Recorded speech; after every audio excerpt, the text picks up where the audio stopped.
नमस्कार, मैं अंजना और आप देख रहे हैं टाइम्स ऑफ लेजेंड। आइए बढ़ते हैं आज की बड़ी खबर की ओर। जानिए क्या है ब्रोंकोस्पज्म बीमारी जिससे पीड़ित है पोप फ्रांसिस। स्थिर बनी हुई है हालत। सूत्रों के अनुसार कैथोलिक ईसाई धर्मगुरु पोप फ्रांसिस ब्रोंकोस्पज्म नामक श्वसन समस्या से पीड़ित हैं, जिसके कारण पिछले कुछ समय से उन्हें सांस लेने में गंभीर जटिलताओं का सामना करना पड़ रहा था। हाल ही में डबल निमोनिया अटैक के कारण वेंटिलेटर सपोर्ट पर रखा गया था। हालांकि स्थानीय मीडिया रिपोर्ट्स के अनुसार उनकी हालत में पहले की तुलना में थोड़ा सुधार देखा गया है, लेकिन चिकित्सकों ने उन्हें अभी खतरे से बाहर नहीं माना है।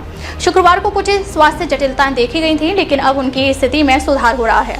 फिलहाल वह बिना वेंटिलेटर मास्क के भी सांस लेने में सक्षम है और लगातार चिकित्सकों की देखरेख में है। अब सवाल उठता है कि ब्रोंकोस्पज्म क्या है और इसके कारण किस प्रकार की समस्याओं का खतरा हो सकता है। आइए इसके बारे में विस्तार से समझते हैं। ब्रोंकोस्पज्म के बारे में जानिए। ब्रोंकोस्पज्म तब होता है जब फेफड़ों के वायुमार्ग यानी ब्रोंकाई की मांसपेशियों में सामान्य रूप से कसावट आ जाती है। इस स्थिति में व्यक्ति को सांस लेने में कठिनाई, घरघराहट, खांसी और छाती में जकड़न जैसी समस्याओं का सामना करना पड़ सकता है। स्वास्थ्य विशेषज्ञों का कहना है कि ब्रोंकाई की मांसपेशियों में कसावट के कारण वायु मार्ग संकीर्ण हो जाता है, जिससे शरीर में ऑक्सीजन की मात्रा प्रभावित होती है। यह स्थिति गंभीर जटिलताएं पैदा कर सकती है, खासकर उन लोगों के लिए जो पहले से ही अस्थमा या अन्य सांस की बीमारियों से पीड़ित हैं। क्या होती है यह समस्या?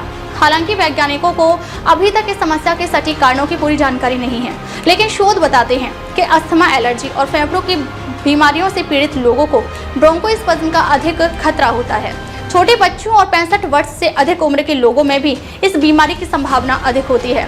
इसके अलावा स्वास्थ्य विशेषज्ञ बताते हैं कि कुछ चिकित्सकीय स्थितियां, एलर्जी और दवाएं भी ब्रोंकोस्पज्म को ट्रिगर कर सकती हैं। इसके प्रमुख कारणों में शामिल हैं क्रोनिक ऑब्स्ट्रक्टिव पल्मोनरी डिसऑर्डर यानी COPD या फेफड़ों से संबंधित एक दीर्घकालिक समस्या है।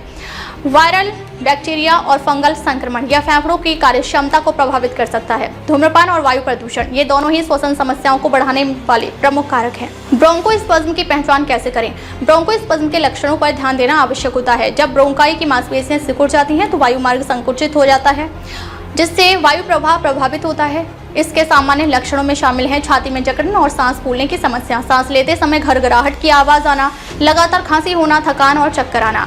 ब्रोंकोस्पज्म का इलाज और बचाव कैसे करें? इस बीमारी के इलाज के लिए आमतौर पर कुछ प्रकार की दवाओं का उपयोग किया जाता है। गंभीर मामलों में डॉक्टर वायु मार्ग में सूजन को कम करने के लिए स्टेरॉइड और अन्य उपचार की सलाह दे सकते हैं।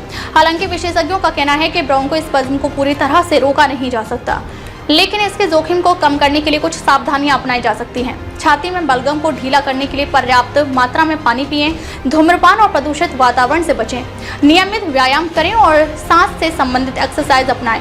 एलर्जी बढ़ाने वाले तत्वों से दूरी बनाए रखें। संभावित सुर्खियां। पोप फ्रांसिस की हालत स्थिर, श्वसन समस्या का इलाज जारी। ब्रोंकोस्पज्म जानिए इस श्वसन समस्या के लक्षण और बचाव। सांस की गंभीर समस्या से जूझ रहे पोप फ्रांसिस, चिकित्सा जारी। वायु प्रदूषण और धूम्रपान से बढ़ सकता है ब्रोंकोस्पज्म का खतरा। अब तक के लिए बस इतना ही। फिर मिलते हैं एक ऐसी ही बड़ी खबर के साथ। तब तक के लिए नमस्कार और देखते रहिए टाइम्स ऑफ लेजेंड।